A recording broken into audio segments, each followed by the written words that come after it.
이 아침 우리에게 주신 하나님의 말씀은 신약성경 로마서 12장입니다. 로마서 12장 2절에서 13절까지의 말씀, 우리 한 목소리로 천천히 합독하시겠습니다. 너희는 이 세대를 본받지 말고 오직 마음을 새롭게 함으로 변화를 받아 하나님의 선하시고 기뻐하시고 온전하신 뜻이 무엇인지 분별하도록 하라.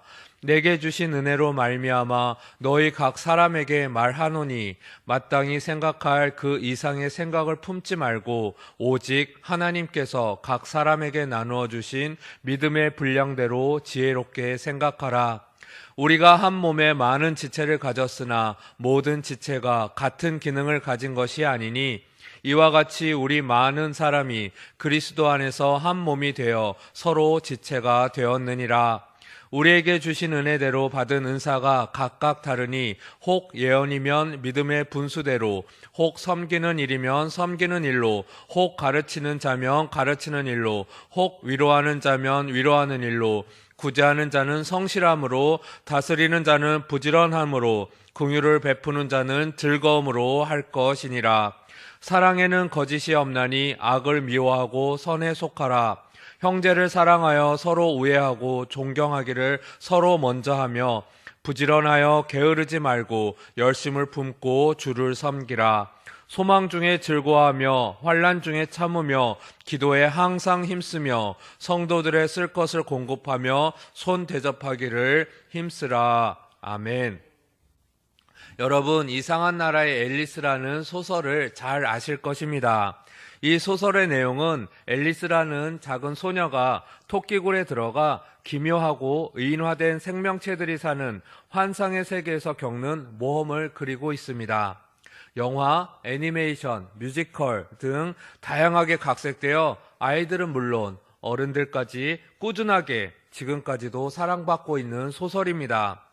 그런데 그 책 내용 중에 길을 잃어버리고 당황한 앨리스가 채셔캣이라고 하는 고양이와 대화하는 장면이 나옵니다. 채셔캣은 허둥대는 앨리스에게 어디를 가려고 그러니? 어디를 가려고 그렇게 무엇을 찾니? 라고 묻습니다. 하지만 앨리스는 나도 몰라. 어디로 가야 할지 모르겠어. 라고 대답합니다. 그러자 채셔캣은 앨리스에게 매우 중요한 말을 합니다.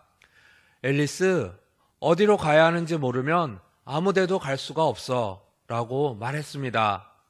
여러분, 학생들은 열심히 공부하고 청년들은 목표를 향해 부지런하게 달려가고 부모님들은 더 나은 미래를 위해 하루하루 열심히 살아갑니다. 그런 우리들 앞에 갑자기 채셔캣이 나타나 너 왜 그렇게 공부하니? 당신은 뭐 하려고 그렇게 열심히 달려가나요? 라고 묻는다면 여러분들은 어떤 대답을 할 수 있으시겠습니까?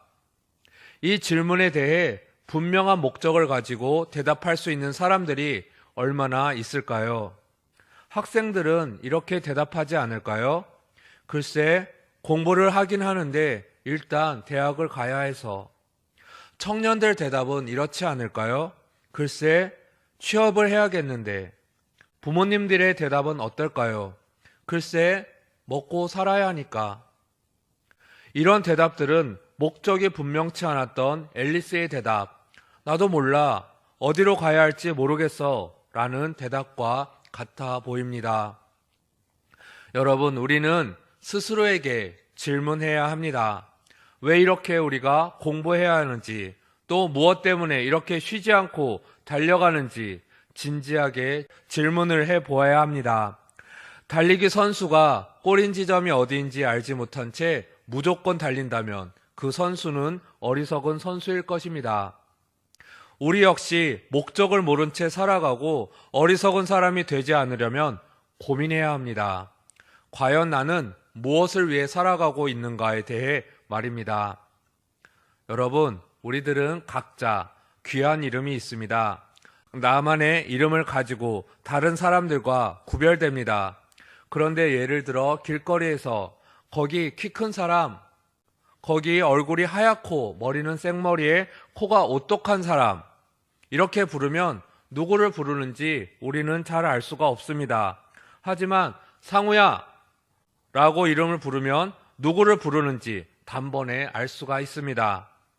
우리가 가진 각자의 이름은 이렇게 다른 사람과 구별되는 중요한 잣대가 됩니다.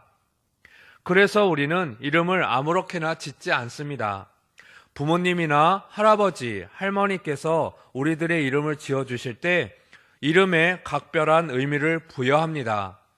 이렇듯 부모님이 지어주신 이름도 있지만 이 자리에 계신 여러분들에겐 하나님께서 또 다른 이름을 지어주셨습니다. 그 이름은 바로 그리스도인입니다. 그리스도인이 가지고 있는 뜻은 구별되라는 뜻을 가지고 있습니다. 세상 사람들과 구별되어 살아가라는 것입니다.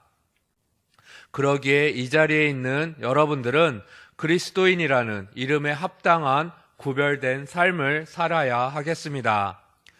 내가 가야 할 방향도 모른 채 목적 없이 세상 사람들과 덩달아 따라가며 사는 인생을 살아서는 안 됩니다. 여러분, 오늘 성경 말씀에 구원받은 그리스도인이라면 이 세대를 본받지 말고 하나님의 선하시고 기뻐하시고 온전하신 뜻을 분별해서 살아야 한다고 분명히 말씀하십니다. 이 자리에 계신 여러분들은 세상과 분별되어야 합니다. 성공을 위해서 또 많은 돈을 위해서 그래서 나만 잘 먹고 잘 살기 위해서 다른 사람들을 밟고 올라가는 삶이 아니라 오늘 우리가 읽은 로마서 말씀대로 분별된 삶을 살아가야 합니다. 오늘 성경 말씀 로마서 12장 4절과 5절 말씀을 우리 함께 다시 읽어보겠습니다. 12장 4절과 5절 말씀입니다. 우리가 한 몸에 많은 지체를 가졌으나 모든 지체가 같은 기능을 가진 것이 아니니 이와 같이 우리 많은 사람이 그리스도 안에서 한 몸이 되어 서로 지체가 되었느니라. 아멘. 그렇습니다, 여러분. 우리 한 명 한 명은 이 자리에 계신 한 분 한 분은 예수님 몸의 일부분입니다. 어느 한 분 소중하지 않은 것이 없고 손가락 하나가 들 수 있는 무게와 5손가락이 합쳐서 들 수 있는 무게가 다르듯이 우리들은 힘을 합쳐야 합니다. 그리스도인이라는 이름을 가진 우리들은 서로 더불어 섬기며 세워나가는 삶을 살아야 할 것입니다. 오늘 다시 나에게 채셔켓이 묻습니다. 너 왜 그렇게 공부하니? 당신은 뭐 하려고 그렇게 열심히 달려가나요? 이제 우리는 대답할 수 있습니다. 나는 잘 배운 것을 이웃들에게 도움이 되었으면 해서 또 나를 통해서 다른 많은 사람들이 행복해지기를 바래. 그래서 열심히 하고 있어. 그리고 그런 나의 모습을 보시는 하나님이 기뻐하실 테니까 라고 대답할 수 있습니다. 오늘 하루가 내 꿈을 위해서가 아닌 하나님의 꿈을 위해 최고의 하루를 보내시는 여러분 모두 되시기를 간절히 소망합니다. 기도드리겠습니다.